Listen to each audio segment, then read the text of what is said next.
very good afternoon to all of you and a very warm welcome to another NHRDN webinar on a very interesting topic, being an inspiring and impactful HR leader. This is going to be a fireside chat between our panelists on various HR related topics. I am Sheetal Bansode, the chapter coordinator for National HRD Network Pune chapter and your moderator for today's webinar. Like most of all other webinars, this one too is divided into two parts, learning session followed by a Q&A session. My dear friends, we want to make it as interactive as possible with you, so please do not hesitate to ask your questions or share your thoughts at any time during the webinar. You can use the question panel on the right-hand side of your GoToWebinar player to do the same. With this, I wish you all a very insightful session. Now, I would like to request the Vice President for Pune chapter, Mr. Aman Rajaballi, to welcome our guests and take the session forward. Over to you, sir. Thank you. Namaskar, everybody. Good evening. Sat Sri Akal. Vanakkam. Such a pleasure, as always, to be on this webinar with all of you. हम साथ में इकट्ठा तो है नहीं, but इकट्ठा है. एक दूसरे को मैं आप लोगों को देख नहीं सकता हूँ, आप मुझे देख सकते हैं, पर मैं आपको आपका नाम पढ़ सकता हूँ. On behalf of the National HRD Network Pune chapter, I welcome all of you. मेरे साथ में है मेरे कलीग डॉक्टर नीरज मानकर. He is part of the Poona team. हमारे दूसरे कलीग हैं जो आनंद खोत, वो अभी नहीं है फिलहाल यहाँ पे हमारे साथ, बट उनकी शुभकामनाएं हमारे साथ हैं. सलील मल्होत्रा, दर्पण सिंह, शीतल बंसोड़े. शीतल जिसकी मीठी प्यारी आवाज आप लोगों ने बैकग्राउंड में सुनी, वो शीतल है. She is the backbone of Poona chapter. She manages various activities. ये है on the screen you can also see Mr. Amit Nagpal. Amit Nagpal के दो नाम हैं, एक उसमें से असली है, दूसरे नकली हैं. ये उनकी आइडेंटिटी हाईजैक करने की कोशिश है. The other gentleman who's smiling away is Mr. Rajarshi Choudhury. He is our speaker. Thank you so much. He has joined in from Bangalore.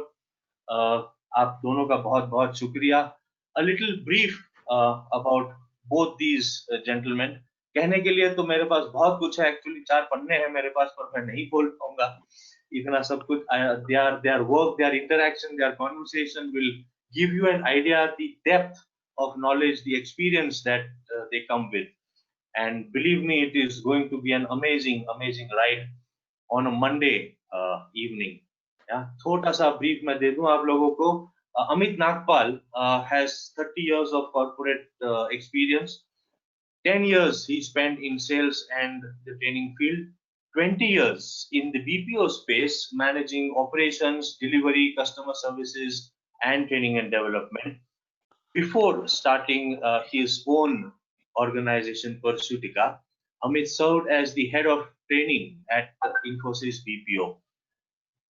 उसके अलावा Amit is a dear friend, हमारे दोस्त हैं, हमारे शुभचिंतक हैं, हमारे सपोर्टर हैं. He's been our panelist, our speaker for quite a few years. Whenever there was a need and we called upon him, he was always there.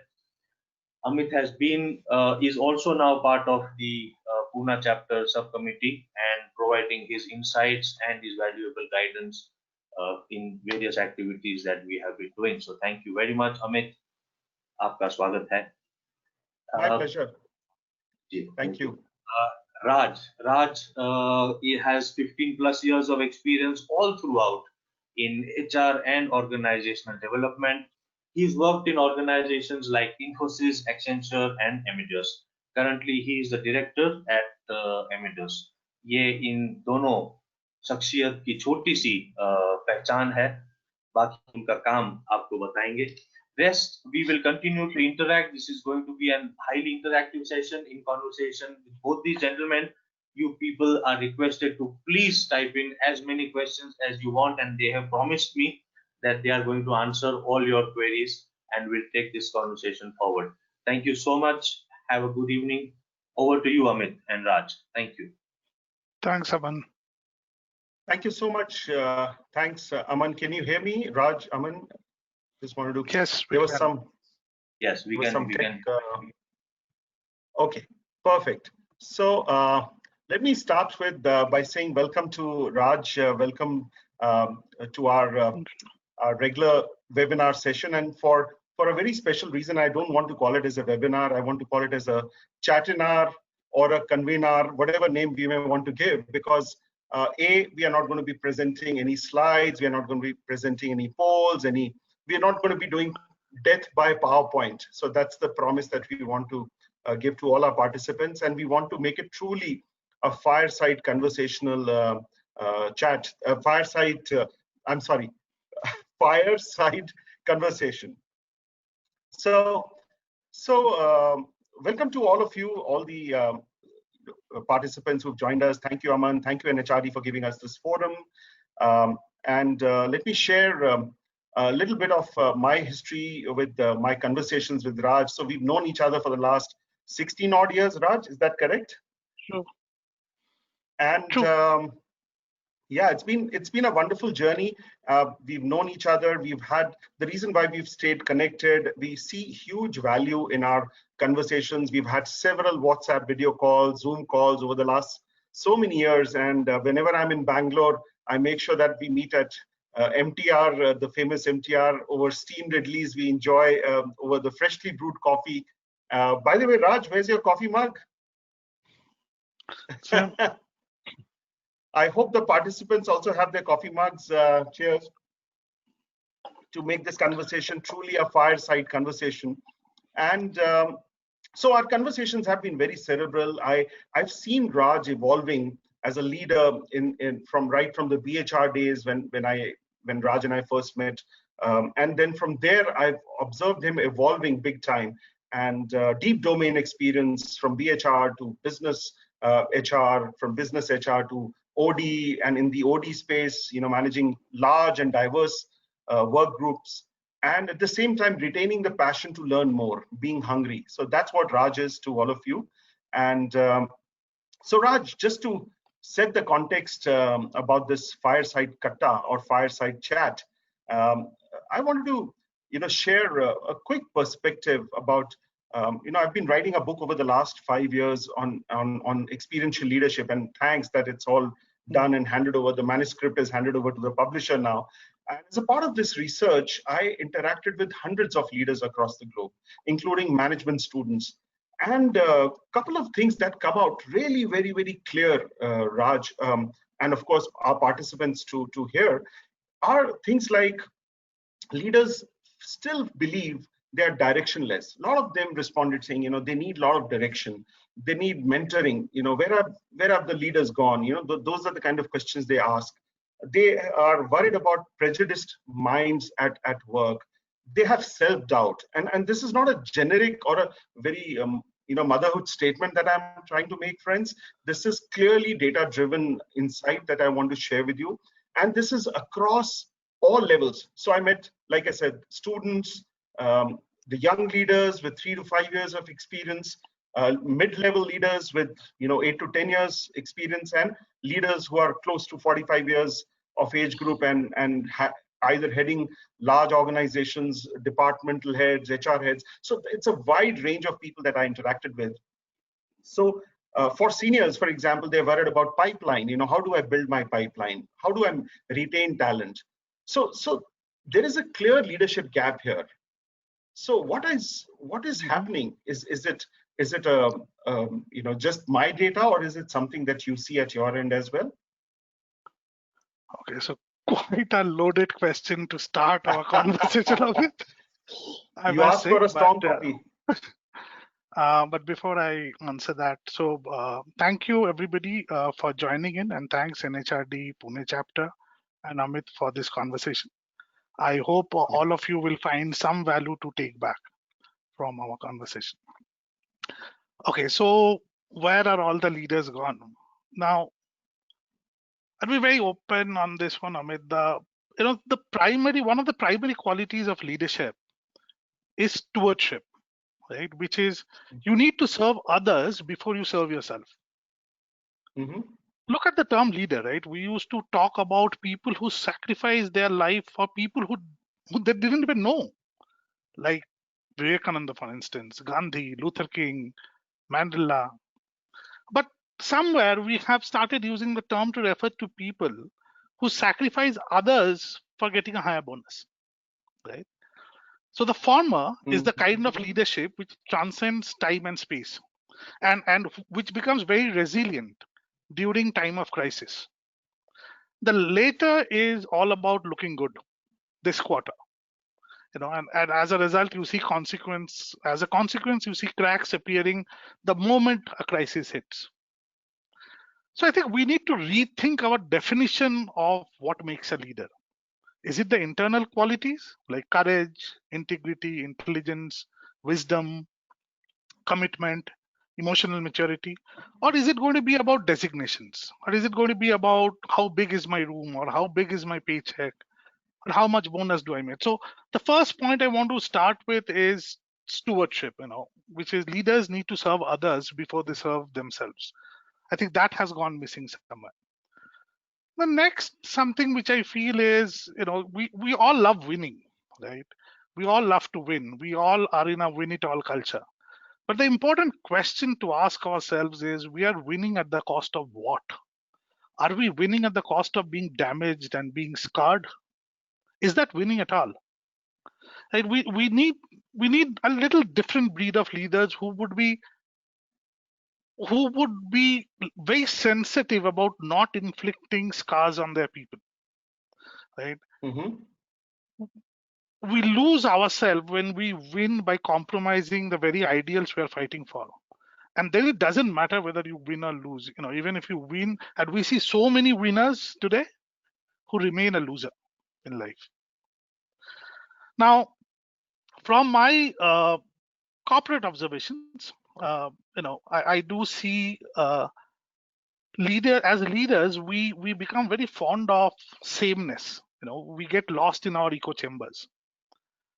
We surround ourselves with people who are mirror images of us, and we build this community of like-minded people. That, to me, is a recipe for disaster. The world is changing so fast that and there are so many point of views which are evolving, that if you keep surrounded by people who are just yes sir or yes ma'am, you lose touch with people and their reality. Right? As a leader, if you have to be a leader, you have to learn to dive into the discomfort of diversity. You have to talk to and surround yourself with people who have a different view of the world than you do. And that's the only way of survival. And a lot of us leaders are not doing that. And when you get lost in echo chambers, I think you build a personality cult. I mean, as leaders, we help people interpret reality. We are dealers of hope. So no doubt people anchor on their leaders. But slowly, as the leader becomes greater than the institution, or the leader becomes the institution, I think that's where the downfall starts. See, according to me, the primary job of leader or leadership is to focus on institution building. To create an institution which is stronger, better, and more resilient than the one they have inherited. Now, sustainable development is what we need to look for. A development which is sustained. A development which is sustained, or sustainable development, is never the function of one hero, right? Or one leader who has come and revolutionized everything. Sustainable development is only possible through gradual evolution of your institution, of strengthening the basics of your institution. Now, a very, I heard this somewhere, and very true, resonates with me definitely, is in any organization, you have authority at the top, and at the bottom, you have the information, right? You know that you're building a personality cult when you are driving information upwards. When you're driving information upwards to take decision. If you have to strengthen, and if you have to build an institution, you have to drive authority downwards. And that is not happening, which is why we see a lot of leaders getting lost. And you said the pipeline thing. If you have to build a pipeline, you have to drive authority downwards, right? Where the information is, where the action is. Then I think, this I think is true for across, is walking the talk. I see too many leaders insisting others to follow rules which doesn't apply to them. And especially when the leader has become a personality cult, that happens, right? the leader starts believing that he or she is the reason everything is happening, and we somewhere forget the higher reality that we, and however big and small we are only a part of the system, only doing our role, and ultimately we shall all fade away. So will our ideas, and so will our achievements. What will stay is if we can build an institution. The institution will outlast us. So all in all, Amit, we are all imperfect. We all succumb to the temptations of pride and power. But we don't need to be perfect to become a leader who can transcend time and space. What we need to have is, we need to be aware of our strengths, we need to be aware of our shortcomings, and we need to take the responsibility of getting better each day. Yeah. Right? Yeah. And that's more than enough. Wow. Does that Thank you. answer So your... you actually, of course, it was a loaded question, but you answered the follow-up question as well. So while you are admitting, if I understand you well, you're admitting to the fact that yes, there is a huge gap, there is a leadership gap. You're validating it rather. The other thing is that you're saying that you've got to be what I captured, leaders of hope. So that resonates a lot. It's a very profound statement, leaders of hope. In fact, the other day, I was attending another webinar, a very senior industry leader in the banking space, and he said, I'm a very people-heavy person. And I was surprised, what does he mean by that? He says, in this lockdown, in this environment of lockdown, I really miss meeting my team members. And hence, I politely insist, whenever I'm on a Zoom call or a Microsoft Teams or whatever, I make sure that I keep my camera on, so it gives them a positive pressure that they also have to keep the cameras on. So that's people heaviness, and being very close to your teams and having the empathy. That's what you are alluding towards. Sameness. We have to challenge the sameness. The other thing that I learned was another interesting one was this gentleman who was responding to the questions was saying, you know what, sir? Thanks to technology, the world, while we think the world is flat, but because of digital, the size of your Zoom tile or size of your go is the tile of people of the organization. So it's kind of, yeah. Raj, were you able to follow my? There's a lag on the internet, so. True. So do you want me to repeat that, Raj? No, I didn't get the last thing. You might have to repeat that. Yes. Sure, Raj. So what I was saying is that when you go on to Zoom or you go on to webinar, just like we are on GoToWebinar, so we have those two tiles where I can see you and you can see me, and the moment you have multiple tiles or multiple windows, right? The size of those windows are proportionately equal. So there is no difference between the window, the size of the tile or window of a CEO versus the gentleman who's at the front end generating revenue for the organization. So that divide is gone. Yeah. Nice way of putting it. Yeah. Yeah.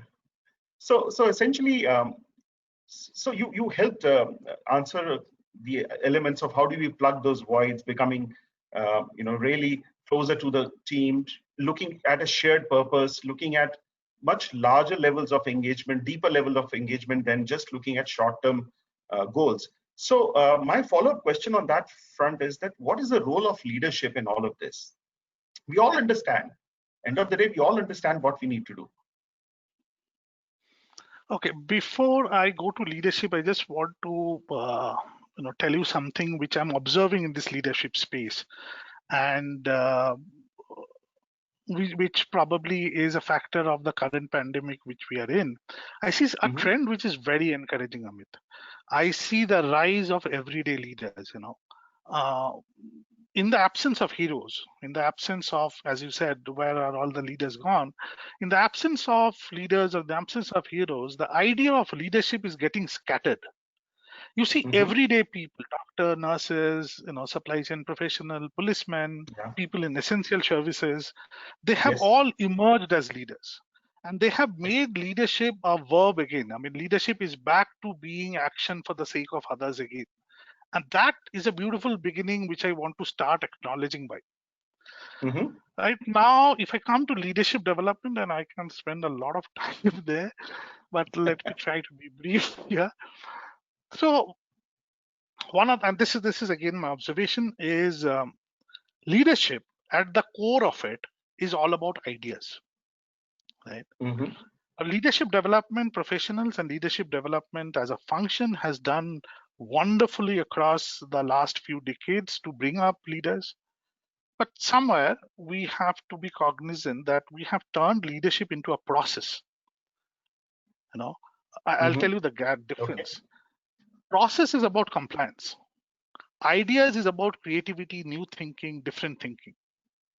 And therefore, there is some clash in the kind of leaders we are generating and the kind of leaders we intend to generate. I'll explain a little bit on this point. To me, where should leadership development move? To me, leadership development have been about skill building. The focus was on skill building. I think that needs to evolve to character building, because look at what we are looking in our leaders. We're looking at integrity, we're looking at courage, we're looking at authenticity of the leaders, we're looking at their ability and willingness to stand up for themselves and for others. And these are not skills, right? These are not mere skills. These are way deeper. Yeah. The approach of leadership development has been that we will give you skill, which is a customer orientation, or how do you manage, how do you give feedback, and all of these are important. Okay, and how do you build partnership, and all of these are important, and make no mistake that they are important and they need to continue. But we need to go a step further. See, how do I manage my customer? How do I become their partner? How do I manage my employees? How do I manage so many things? Is like wearing different shirts, right? They're all above the skin. Yeah. You add them to your Mhm. personality. But leadership Mhm. is way deeper. When I talk about character, what I mean is we need to have things which are below the skin. Okay. Mhm. And if you look at character as such or ideas as such, they represent the way you see the world. How do you see the world? Wherever you focus, depending upon your attention, you see the world. And your attention, where are you able to place your attention, depends upon your intention. And intention uh, all depends upon how aware you are. What is your level of self-awareness? So leadership Yeah. development should focus on inside of the leader rather than the outside. One key Yeah. success factor for leadership development is if leadership development has to move to the next stage, it has to do so by doing this. It has to move from skill based to a character based approach, Mhm. and which can only happen when the personal transformation of the leader happens. The leader becomes a better person. The person you are inside translates into the leader you are outside. So you cannot develop a leader without developing the character of the person. So that's point number one. Now, the point number two is quite attached to the everyday leadership thing, which I said. Leadership has to move out of classroom and get integrated into the leader's daily life. We have to create leaders in the realm of their authenticity. I'll give you an example of this. What do I mean by their realm of authenticity? Suppose, let's take A and B. A is an introvert and B is an extrovert. And we are teaching both of them how to entice your customers, or how to connect and build with your customers. A, who is a Mhm. introvert, will probably do that with very meticulous planning, timely delivery, getting into the details of things, getting into depth, and he or she will impress customer by that method. While somebody who is an extrovert by do that by wooing their customers, by being charming, by putting points across to their customers in a way that is very, very palatable for them, right? Mhm. The I'm nothing against extroverts or introverts, but I'm just trying to explain my point of the realm of authenticity. Now, if you have a training program which has some ABCD how to manage your customers, and you talk about going in depth and all, it will not be relevant for the extrovert.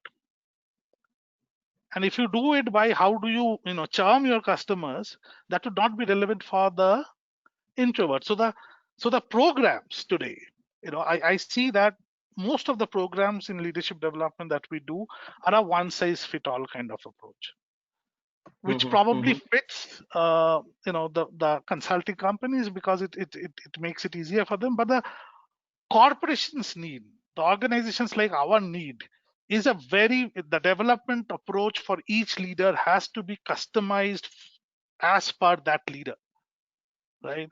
And that, I think, is the requirement of all corporations, all size and nature.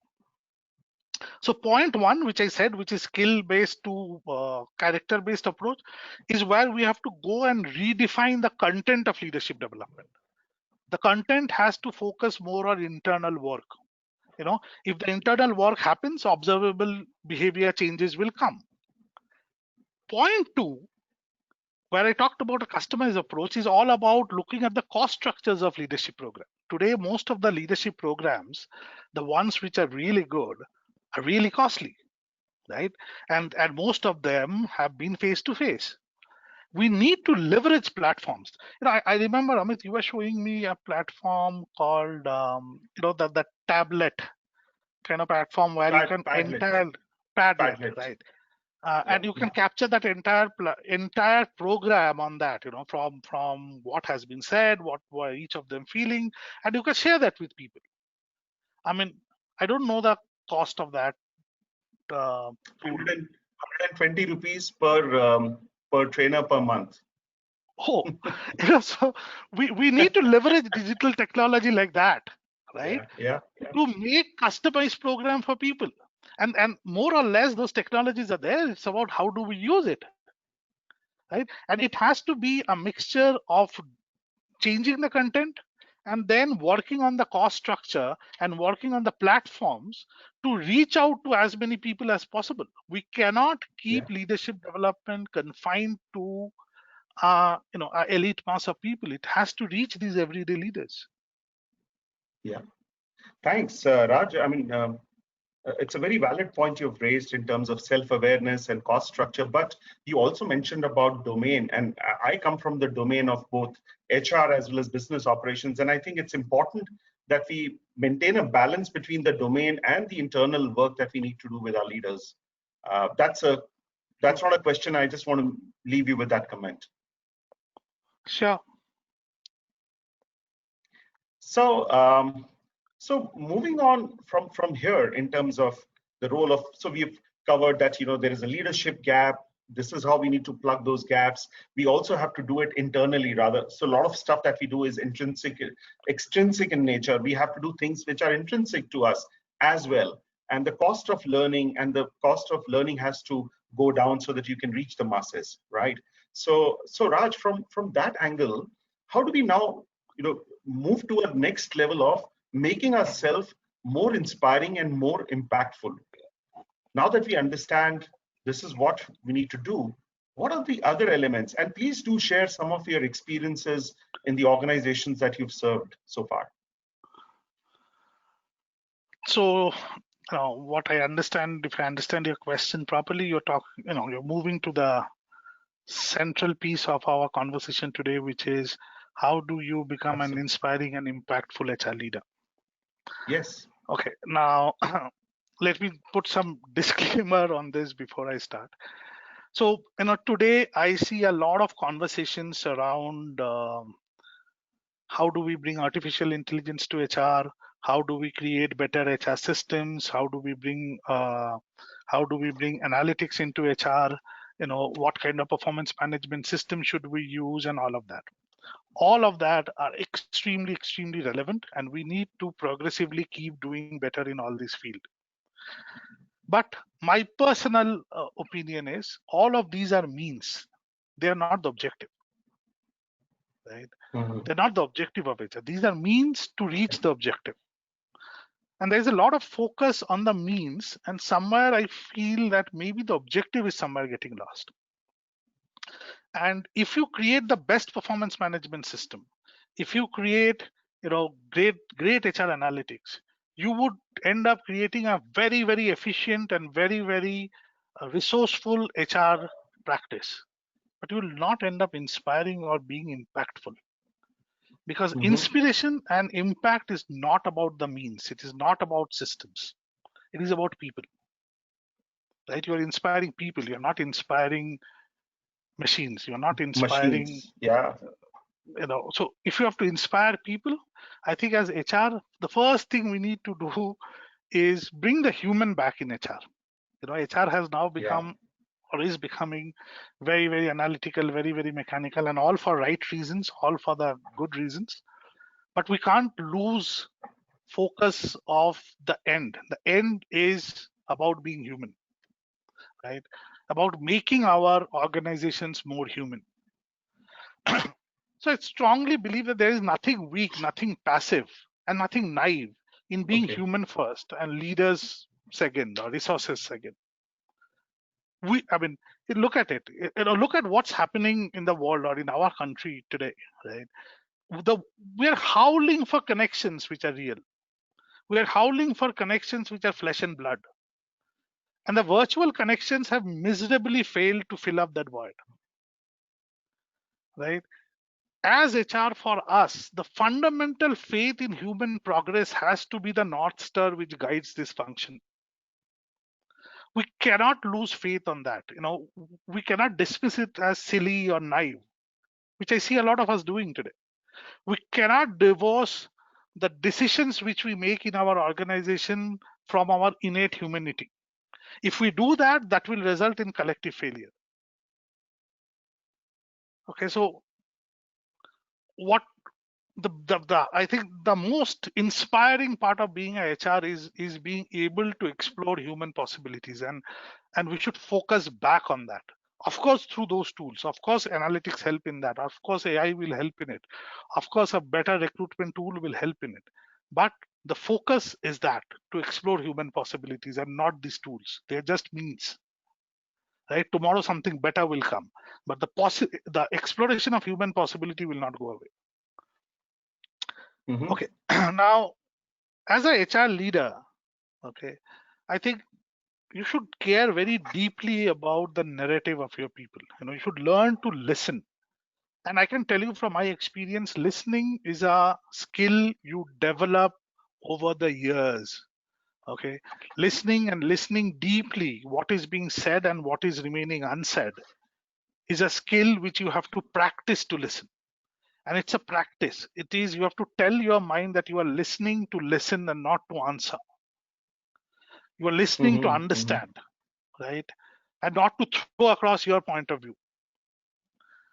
And when you start listening, you would start knowing the stories your employees are telling themselves, the stories they're telling each other. What are the emotional points where they're getting hooked? As HR leaders, we need to be curious about these stories. These stories are nothing but the culture of your organization. It is your employer brand. So you cannot avoid not knowing those stories, right? It is not, as HR leaders, it is not enough only to know them. You have to own them up. You have to live them. Okay, it's only then that along with the leadership, you can write the ending of those stories. Otherwise, the stories will continue to own you. And just like they say, Raj, our parents have always been saying that, children observe us. And just like that, I mean, you are being, I won't use the term managed or micromanaged, but there are people who are looking at your behaviors without even saying that to you, right? So if you True. don't walk the talk, then you've lost their credibility big time. Yeah. So, another thing, Amit, is, and this is something which I have learned more and more as you become a leader, is you have to be extremely interested in the silence of your employees. There is, in every organization, like in every country across the human race, there are minority groups, right? There are those who are at the periphery. HR's job, Dave Ulrich in his model on HR competencies used to use a word called HR activist. HR leader has to be an activist, Yes. and this is my interpretation of that word, how I see it. HR leadership has to be the voice of these silences, where employees cannot voice their concern because of the fear of retaliation. HR leadership has to step in and make those silences roar. We have to make the periphery, we have to bring the periphery to the center. Okay, we need to stand with the minority group, and there are different kind of minority groups. There are minority groups because of language, because of skills. You know, in a sales organization, back office would be a minority group. In a very technical organizations like ours, support functions would be minority group, right? We need to stand with that group, right? We need to create a safe space for employees to come and share and talk about their issues. We are responsible for creating the psychological safety in our organization. We HR leaders are responsible for it, and that's a responsibility which is, which will make you impactful, which will make you inspiring if you are doing it. If you want to do that, you have to learn to do something which is a very difficult thing, which is speaking truth to power. You have to talk about the uncomfortable truth. Nobody likes to hear it, but you have to bring that up. You have to ask those difficult questions about difficult issues in your organization. Right? And you have to be, of course, you have to be very tactful about it. You can't just be brazen about that. You have to be very tactful. You have to be very sensitive about how you bring that up. But it is your responsibility to do it. Yeah. Go ahead, Amit. If I may, you not only have to be responsible, just like your intent is so visible to the people.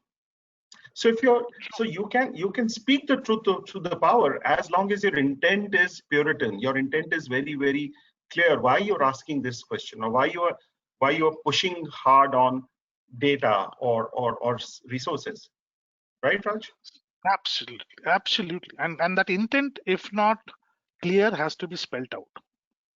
And that's as a HR leader, you should ensure that you spell that out time and often. Absolutely. So another thing which I see HR folks running away from, but which we humans are emotional creatures, right? We are driven to action by emotion and not by thought. How I act on a particular topic is driven by how I feel about it and not what I think about it. Yeah. Of course, rationality is important. Of course, reason is important. I'm by no means underestimating that. But as leaders, we appeal to people way more when we appeal to them emotionally than through, when we try to entice them through logic. Let's talk about one thing. Okay. One of the most important thing of running an organization is how you build trust. Trust is a feeling. You can't demand trust, right? You can't demand trust. Somebody has to feel that. Okay, so given the situation today, let me bring this up. Today, we are living in a world which is extremely anxious. Let's talk about anxiety. Okay, how do HR communicate with people who are dealing with anxiety and fear? Right? Give them a counselor's number. Give them a counseling hotline number. That's what a lot of HRs, all of us in our community have done. Now you bring that up. That's exactly being a process, following the process and not sharing an idea. That's what I meant when I said it's becoming a process and not a. So you need to understand them. You need to communicate. Okay, so it could be that they are going through something which doesn't appeal to you. But the only way you can communicate and reach out to somebody who is suffering from anxiety or fear is you have to empathize with them, right? And empathy has got nothing to do with the experience. You may have never experienced what they have experienced. But empathy is about the emotions which underpin that experience. Let me give you an example. We all go and watch movies. I do, big movie buff, right? When you're sitting in the theater or in your room, right, and watching the movie, and there is something happening with the character, and you start getting angry, you start feeling joy, you start crying with the character. Is what happening to you, is what happening to the character happening with you? No. You are sitting in your room, something else is happening. Why are you crying? Why are you feeling joy? Why are you getting angry? Because you are connecting with the emotion. Right? That's what empathy is about. The mirror neurons, as they say. Exactly. And that's the connect we have to make. And as HR, we are shying away from emotions. We have to harness the power of emotions, and we have to enable our leaders to do that. And that, I think,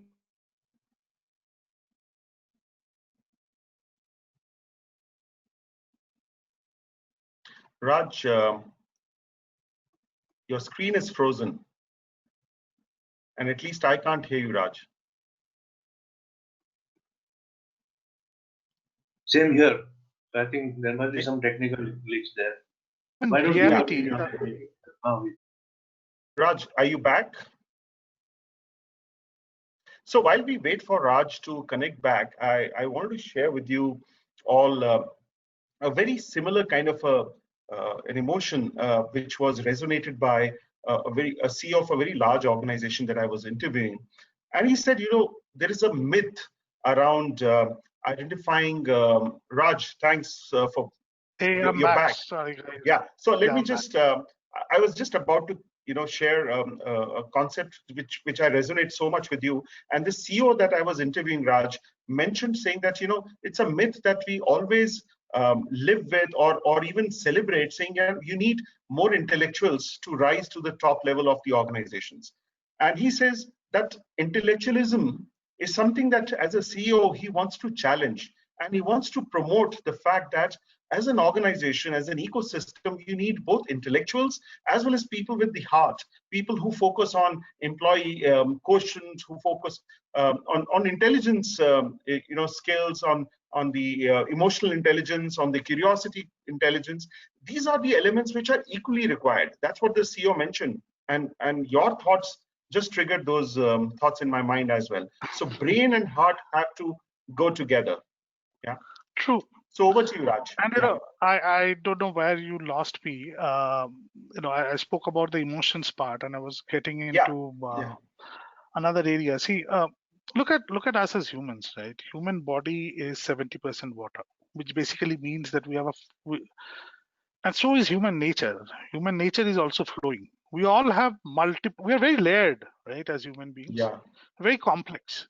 We're not binary definition of good and bad, useful, not useful. Right? Yeah. We have multiple identities. I mean, I have multiple. I'm a father, I'm a husband, I'm a HR professional, I'm a teacher, I'm a boss, I'm a friend, I'm all of these. I'm somebody's son. Right? Correct. Can I bring my whole self to work? Can all my voices come out? Okay.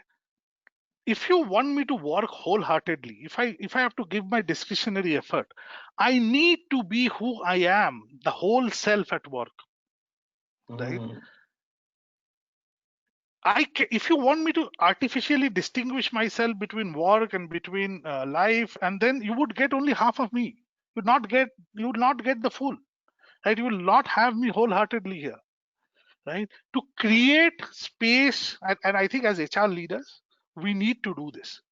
We need to enable people to come with their multiple identities and explore those identities. It is only when I can come as my full self to work, I don't have Monday blues, right? Otherwise, it will continue. And that can only happen in a physically safe, of course, but a more emotionally safe place. Yes. Yeah. See, as human beings, So true. as human beings, Amit, your, mine, and everybody who is listening in and outside, our primary need is to belong. Right? That's why we create societies. That's why we create organizations. But true belonging can only happen when I am authentic, and also when I can present my imperfect self with all my identity. Right? Being comfortable in my skin. That's what exactly Dr. Brené. When I don't have that's to what hide. Dr. Brené Brown talks about. Yeah. Exactly. When I don't have to hide, or I don't have to be shameful for something which I am, and that's when I will give my 100%. So we HR leaders have to create that sense of belonging. Enable them. Enable our people. Yeah, that's perfectly okay. Yeah. It was a long answer to the question. No, Raj, that's what a regular fireside chat is all about. While we order another cup of coffee or some food to nibble. The point that you're raising is so profound and so real.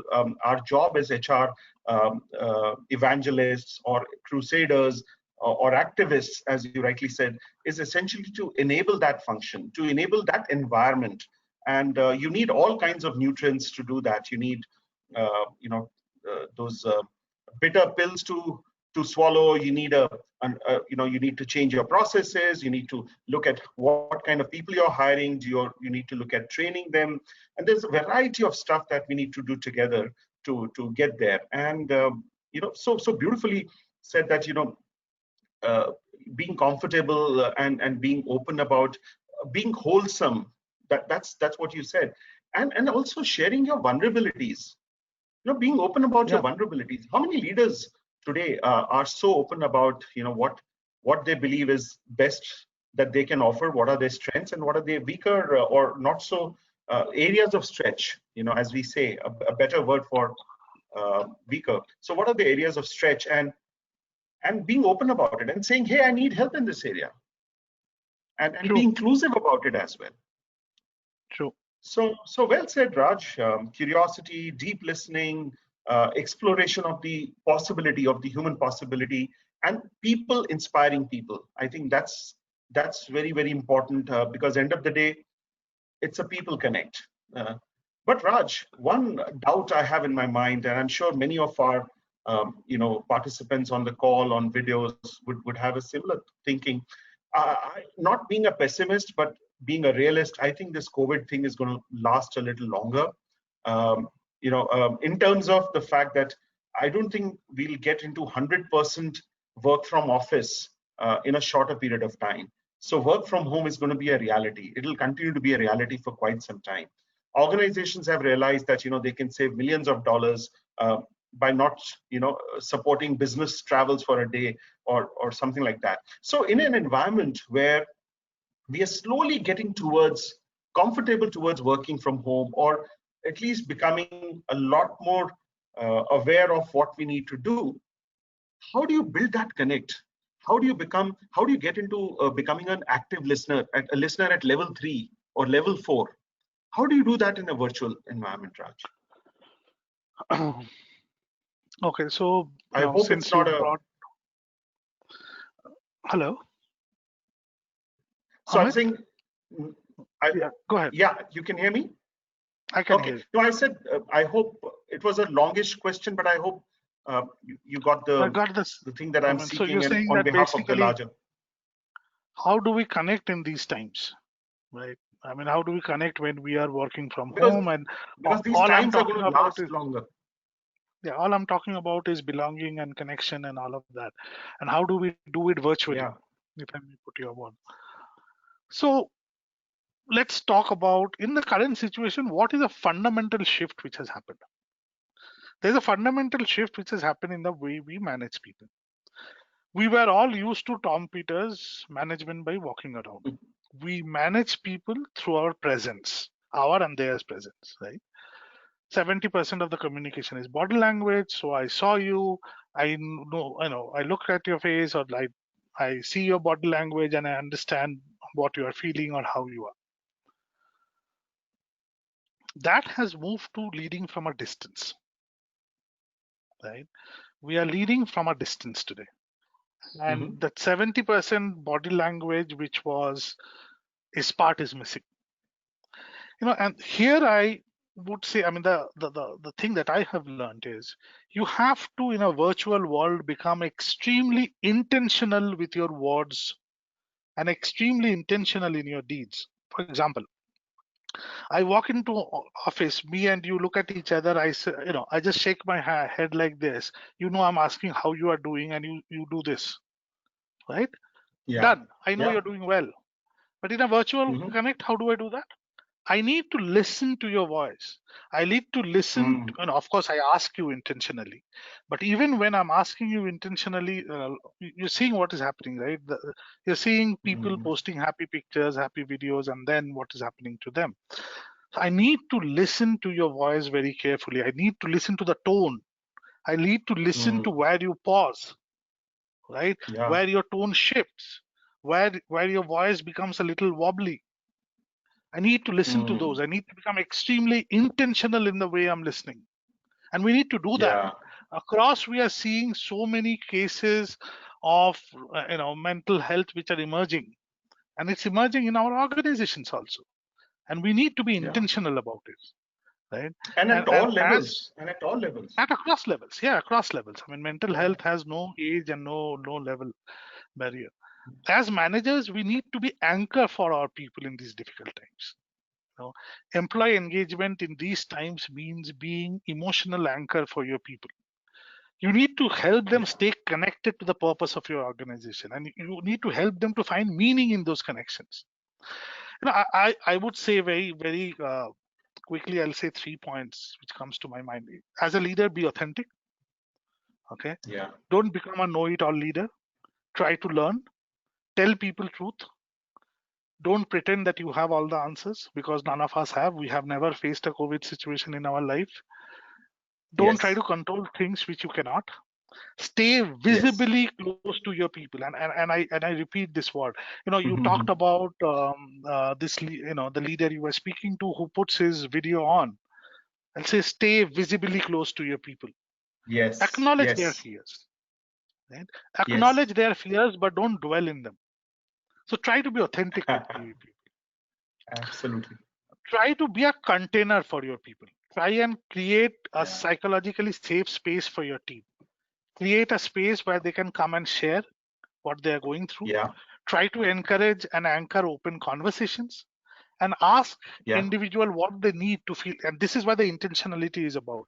Ask the individual what they need to feel, you know, what they need Correct. in order to feel safe in a conversation. Don't assume that. Don't assume because you are going on talking, others are feeling safe about sharing theirs. Right? Ask. Yeah. Please ask. Okay. And the third point, I think we spoke about this, which is you have to be empathetic in these times. Okay. Great. You might not be going through something which others are going through, but please be empathetic with the emotion they are going to. And you know, one point which I want to tell all managers, all leaders who have joined the call is, don't try to solve the problem through empathy. Empathy is not about solving others' problem. Okay. It is about giving them the space, which is for giving them the space to share. That is important. Things will heal with time. Be there with them. Yeah. Just let them know that you are with them. Absolutely. So well said, so well summarized. You know, in a virtual world, the way we clap, and I've been learning a lot of how to improve my virtual sessions. So the way we clap is like this. So my claps to you, Raj, if you can see them. So now I think there's lots of questions waiting for us to they have been brewing for quite some time, and I think this is a right moment for us to take some of them. And let me assure you, participants, just in case we are not able to take all the questions in this conversation, we are making notes of each of these. We're taking screenshots, and we will come back to you via an email or via follow-up conversation. But we will respond to all your queries. So thank you so much for your inputs, Raj. And one of the questions that I picked up was, you know, while they like the analogy, the values and innovation, one message from Sayantan Dasgupta. He's actually left, but a very relevant question he's asked is character building possible at a later stage of a career, which is typically the time when business executives are considered for leadership programs? A very good question. So I thought, Very good question. And good that he brought this up, right? So you said Shantan has left. Right? Yeah, he had some I'll generally, I'll generally try and answer that from my understanding. Yes, it is possible. Yes, it is possible, provided the person wants to undergo that change, right? We have seen numerous examples of transformation, of leadership transformation, or personal transformation stories of people at a very later stage of their life who have undergone coaching, who have undergone some incidents in their life. It is possible as you become more self-aware. In fact, if you look at the transformational journey, generally they start at the second half of your life, right? You live under your emotional anchors, or your emotional armors for quite some time in life, and when those armors stop serving you is when you become a leader. you start getting uncomfortable. You start understanding that who you are is not serving you anymore. The personal journey starts then. The leadership transformation starts then. And that's the transformation that I'm talking about when I say the character has to transform. And not only about, the analogy that I gave about putting in shirts, or not only about building skills. Yes, it is possible. And I do strongly believe it is possible. I've strongly been part of many such journeys, and including myself. And, so it is. Yes. Yeah. Thanks, Raj. And just to link it with what Vaishnavi Hardas has asked us, and she says that, while she's observed a lot of action in the leadership intervention space, and she's seen coaching as one of the tools being used, as one of the processes being used, but she has some views about coaching. So I'll address the first part of it and then hand it over to you, Raj. Being a certified coach from Coach Training Institute, which is one of the largest training organizations, coaching organizations in the world, what I've learned is that coaching as a process is a lifelong journey. And Vaishnavi, it's not a a panacea for all cures, and you can't offer a very specific dose and say, hey, you'll get a quick response, and it doesn't give you instant gratification. It's a process where, what I've learned is a coactive process where both the coachee as well as coach have to coactively work with each other, and it's a long drawn process, but it certainly has worked as much. Over to you, Raj. Amit, would you just repeat the question a little bit? Okay, so she says, it's a long question, and I've just tried to summarize it. She says that coaching is a good tool, but she hasn't really seen it giving the desired results, and especially at the leadership intervention levels. Okay, so I'll just start with some of the points. It could be I don't want to get into a very long answer, but I'll just talk about what is on top of my mind, and I'll give you an example. So first of all, coaching only works when the coachee is ready to be coached. If I sit like this and say, transform me, nobody in the world can transform me, right? I have to be ready to receive it. Only then it can be given. The knowledge is everywhere. The knowledge has been there from the beginning of human civilization, right? Yeah. India itself is the country where the knowledge emerged. But are we ready to take it? The coaching is nothing new. Nothing which is taught in coaching is new. It has been there for ages and ages and ages. It is older than all of us, right? Yeah. But are you ready to receive it? Yes. Okay, so I have seen many transformation through coaching. As fresh as last Friday, I was in room with two leaders, and we were giving a we're having a very difficult conversation with one of the leaders, and his boss had undergone coaching, and I have seen that person transform, and the person kept on referring to his own journey as a support that he wants to extend to his team member, and to assure him that it is possible. Yes. And people who have gone through that journey very well knows that it is possible, but are you ready to receive it? Yeah. And that's where the coactive aspect comes into picture, that both the coach and the coachee have to be actively engaged and involved. So I hope we are able to respond to your question, Vaishnavi. And two people have asked me a question about the platform that you brought in, Raj. It's called Padlet. PAD, P for Pune, A for Agra, D for Delhi, L for Lima, E for England, T for T, right? So Padlet. So if you go to padlet.com, you can build your own nodes, and it's a very integrated, very high on user interface, very good product. And so you can do a DM to me. You can reach out, and I can do a quick demo and help you how, in case you're interested in using it, help you with more details. So Padlet.com. So just a claimer that none of us work for Padlet or have anything to do with it. Thank you for saying that, Raj. Thank you for saying that.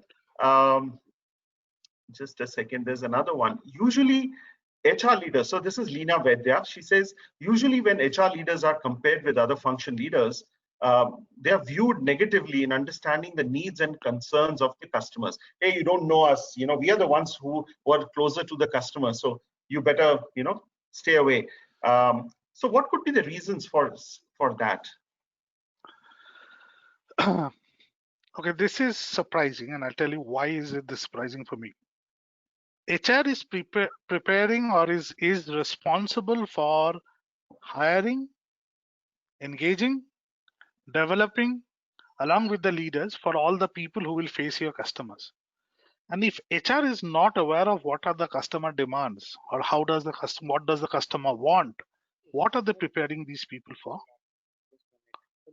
This is a question I would want the HR organization where this is happening to ask themselves. Oh, I didn't reply back. I hear some voices. Yeah, can this person be on mute, please? बोलिए ना, no worry. Hello, there is somebody who is talking. Can you be on mute, please? Thank you. So, that's a fundamental question, right? Whichever organization it is, why is HR there? It's to hire, engage, develop people to do what? To do what the customer wants. And if as HR you do not know what your customer wants, what are you preparing your people for?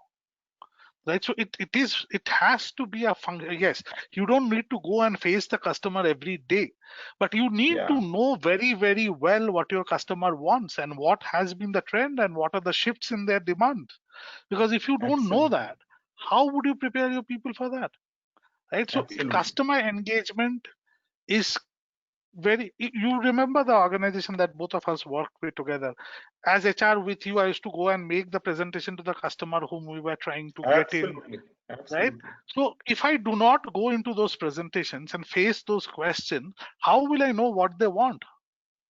The business context. Right? The business context. I mean, without business context and without customer context and the evolving customer context, how can you be a HR leader? Absolutely. Right. Thanks, Raj. In the interest of time, I'll take one more question and we'll then move on to the rest of the activities of the evening. So this is again an important one, which is raised by Saurabh Nanda, and he says, with HR trying to be the voice of minority, how do we practically implement that intent? Does the silent minority also have an equal impact on the larger organizations? So he's questioning intent versus implementation. So, to answer back, Saurabh, this is not an easy thing to do, right? First of all, this requires a lot of resolution and a lot of intent on the part of HR organization or the HR leader or any leader. Forget the word HR, any leader, I would say, to give voice to the silences, to bring the periphery to the center.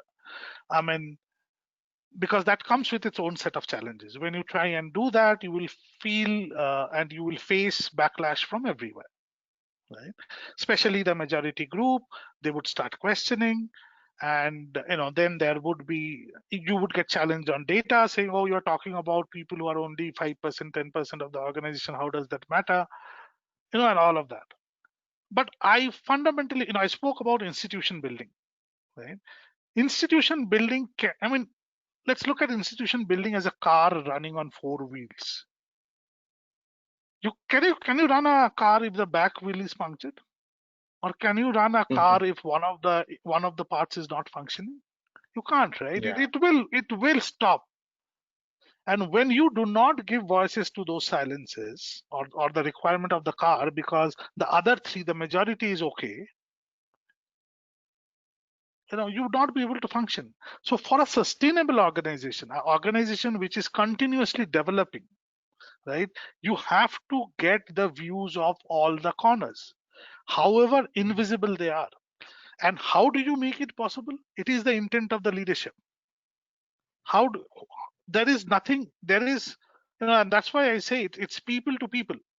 People in the position of power has to feel it or has to hold themselves accountable and responsible for giving voices to the silences, right? And when somebody comes and talks to you, don't throw them away saying that you actually don't matter, only sales guys matter, or only my developers matter, or only this part, this function matters. all of them equally matter, and that's why all of us are leaders, right? Because we can see the bigger picture and we can see why are they needed, right? And I believe that there is nobody in any organization who is not needed. Yeah. If And the people of the sometimes department, sorry. yeah, go ahead. Sorry, go ahead. I think the latency. Yeah, go ahead, please. Why don't you finish? Yeah. So, what I was saying, the last sentence was, it's all about rehumanizing what we have dehumanized. Minority groups in organizations, be it sexual minority, be it regional minority, be it skill-based minority, we have dehumanized them a lot. We need to rehumanize them a little more, and that's what leadership is about to me. Sure. Thanks, Raj. One final comment before I hand it over to Aman to take over, and then a promise to all our 200 plus participants is that we will respond to the questions that we have not been able to take because of the time constraints. However, one last comment from Mr. Ramesh Sood is that asking uncomfortable truth tactfully gets a tactful dismissal. And how much truth do you find in this statement? So do you want to take that, Raj, or do you want me to? There is only one way: persist. Absolutely. Persist. That's it. Yeah, and that's where Amit, one thing I believe in: every minority sometimes becomes a majority. Right? Every voice which is silenced today and is not being heard will be heard tomorrow. It's only a matter of persist. And also to persist and persist. Absolutely. And tactfully is the right word. And that's what the whole journey, it's the relationship takes a lot of time, relationship building. There is a lot of effort at both ends, and you win some, you lose some, you win some, you lose some, and the journey continues. So what we look at the process, the whole journey. And with that, I just want to have another pot of coffee with you, but unfortunately we have only finite time. I'm sure the listeners, the participants, including me, all of us have immensely benefited from your perspective, Raj. So on behalf of NHRD and personally me, you've added so much of value to this conversation. Thank you so much, Raj. Another round of virtual applause for you. And I hand it over to Aman to take over the rest of the evening. Thank you. Aman, over to you, please. Yes, G, I'm here. In fact, I'm trying to see. That's a damn good thing. And I'm sure all our 200 plus audiences also would be doing it. So, yeah, 230 to be precise. 230 people decided to join in on a Monday evening. So we are really blessed and thankful and appreciate the time. Yes, Aman. Sandeep. Thanks, Raj. Thanks, Amit. It was a wonderful session. We are really got very important points like managing anxiety of employees as an HR professionals, power of emotions, then role of coach, which HR leader normally plays. So on behalf of National HRD Network, I am thankful to you both, also the participants who are of the 230 in the numbers. So I thanks all of you, and NHRD Pune is doing tremendous work. We are coming up with new programs on CSR as well as on health issues also. So on 5th or 7th in the next month, we have a program on epilepsy awareness also. So I appeal all the participants to attend those programs also. Your participation gives us a motivation to organize such kind of sessions. One of the point that in CSR we have MOU signed with the NGO called iGift Life. Aman sir, in case if you can just brief us on iGift Life, it will be great for us all. In fact, let me call upon the lady herself. Is Arnaz online? Arnaz, calling Arnaz. Yes, sir. There you are. Hey, the pretty lady comes in. Amit and Raj, Arnaz is a student pursuing her studies at Prem University, and she has volunteered to help us out and I Give Life for promoting the cause, spreading awareness on organ donation. Give us a brief, Arnaz. Yes.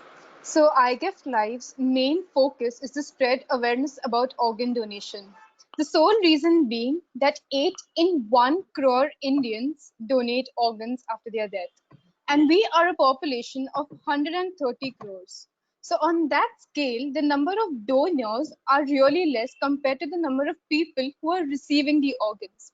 And therefore, there is some sort of disparity which leads to unethical practices. Therefore, we at iGift Life promote and spread awareness about organ donation. To know more what we can donate and how it can help an individual, Sheetal, please can we have the video so that the audience can see it?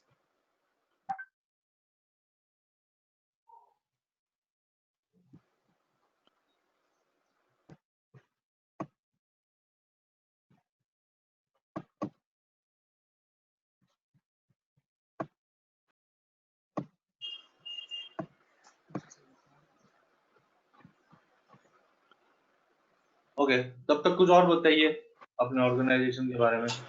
Okay, so iGift Life was founded in 2016 by Tejpal Singh Batra and his daughter Naina Batra. And the sole reason being was that since there is no awareness about organ donation, and people have been engaging into malpractices of organ donation. And this is one thing that we Indians do not have. We need to have awareness about certain issues. And organ donation is certainly not something that we talk at the dinner table, right? So, in order to start the conversation somewhere, we request you to collaborate with us and do webinars with us so that together we can spread awareness about organ donation. It is often said a candle loses nothing by lighting another candle. In the same way, let's spread awareness and light as many candles as possible, right?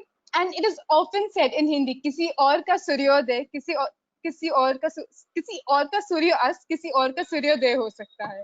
Someone else's sunset can be someone else's sunrise. So organ donation solely depends on this concept. Please excuse me for my Hindi, but this is what my main motive and main intention was to talk about organ donation. If Sheetal, do you have the video on?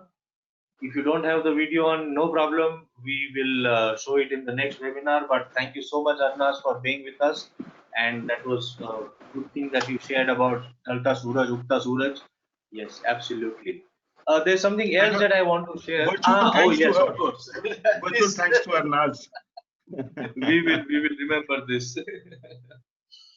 There's something else that I want to share. Now उसके अंदर ना मुझे screen sharing यहाँ से कुछ हो नहीं रहा है.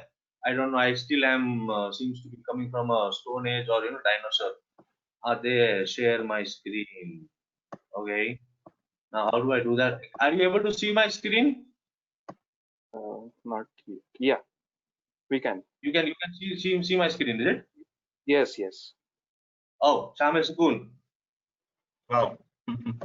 Okay. This, ladies and gentlemen, is an interesting program that we are designing.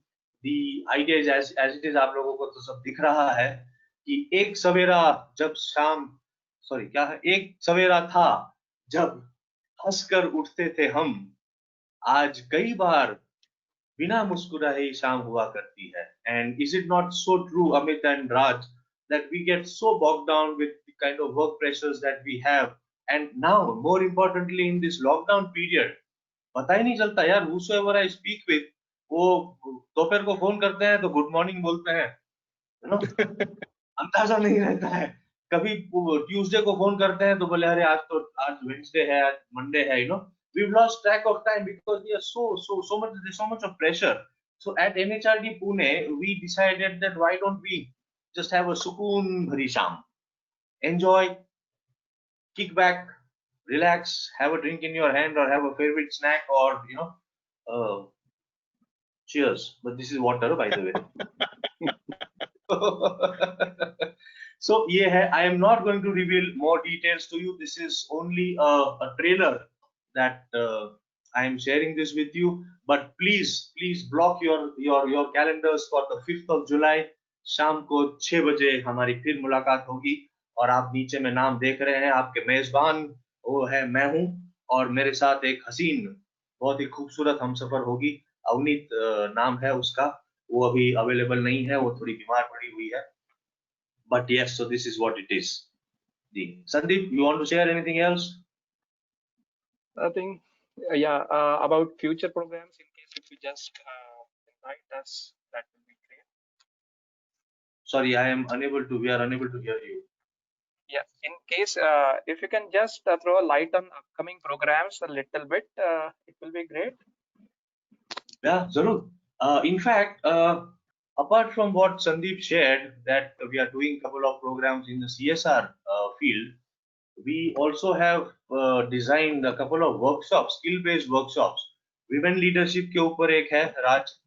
Psychology-based sessions are coming up. Analytics, though, of course, है. We will be announcing these sessions very soon.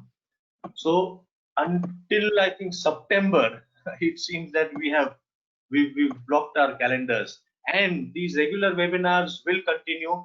We have one very interesting webinar coming up on the 30th by a lady called Lata and Vinita. They would be having a similar conversation like you people. और उसमें Lata will be bringing in some yoga and chair exercises. She is a specialist, internationally qualified है वो, बहुत ही बढ़िया, she is a damn good professional and a very good human being. उसके बारे में भी, so I think in about 2 days time we should be sharing the details with you people. कहने का तात्पर्य ये है कि please be in touch with us, please stay connected. WhatsApp, email, Facebook, LinkedIn, Instagram, Twitter, we are everywhere. Okay? NHRD है, मैं हूँ, अभी तो अमित भी है, संदीप है, Arnaz also, I give live, you can get in touch with them also if you want to, have our contact details. But stay in touch, stay connected. We will be sharing all this information, and believe me, we have some amazing programs coming up. It will be good for you people. सच्ची, मैं और ज़्यादा कुछ नहीं बोलूँगा. Yeah, it's Monday evening. It's been a long day, and we've had this amazing session. So मैं भी एक थोड़ा मौके का फायदा उठाता हूँ. संदीप ने मुझे माइक दे दिया है. So thank you very much, Amit and Raj. It's been a pleasure, and we will continue our interaction. Yeah. Thank you so much, ladies and gentlemen. Thank you. Goodbye. Have a good evening. Goodbye. Thank you, Raj, Sandeep, Aman, Arnaz, and all of our esteemed guests and participants. Thank you very much. Thanks, Amit. Thanks, Raj. Thanks. Pleasure. Thank you. Sandeep, you will be able to take the chat details. We want to respond to the questions. I think so. We will be able to. Sir, I have noted the questions, so I will send it to you, sir. All the questions, have you taken screenshots? I have noted them down in Word, sir, so I will share it with you. Okay. And there are some feedback statements as well, right? So we'd like to see that as well, Sheetal. Okay, sir. Sure. उसी questions पे लोगों ने feedback भी दिया हुआ है, so that will really help. Okay, thank you, Aman. Thank you, Sandeep. We'll catch up later offline. We can copy. Thank you so much, Amit sir. Pleasure, Sandeep. Pleasure. The friendly ghost. Glad you were able to make it. We missed you. You had difficulty in logging in. Yes, sir. After all, Jio ने मुझे जीने का एक मौका दिया. That's a good way of That's why I keep a Jio with me. Extra Jio रखता हूँ अपने पास. It was a splendid Ali session. Bharti Mittal साहब. I missed a major part of it, but yes, at the end I was there. Thank you, Neeraj. Thank you, Darpan. So, Darpan, can we export the chat and keep it with us, because we want to, respect the promise we made to the audience that we'll go back to them.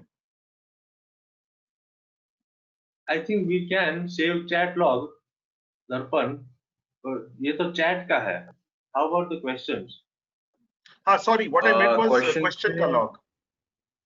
yeah, right. I got a point, sir. So questions may we can only try and copy paste them in our WordPad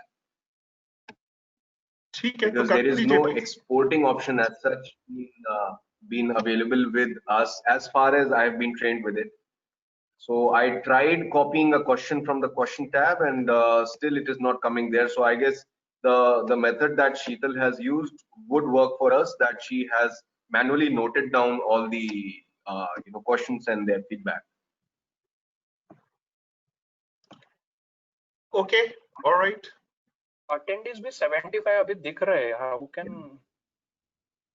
Yes, because they are still there. Okay. ठीक है. So let's I call was it a not day. able- Let's call it a day. Yes. Yeah, Amit, good fun. It was.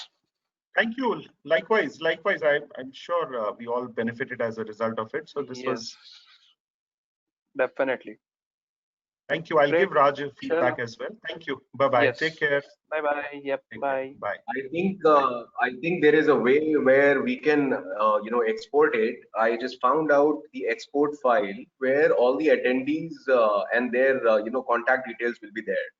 So there Arey, are kya some baat hai. questions and comments tab also ahead them, but I'm not sure. I mean, I will be hunting for it, but yes, Sheetal ka idea is the best idea, so we'll go with her idea for now. For further ones, I will do the homework first. Thank you very much, Darpan. Okay. Thank you, Sheetal. Thank you, sir. Pleasure hearing Okay, you, sir. logging off Thank you, now. sir. Bye. Yeah, pleasure. Likewise. Thank you. Bye.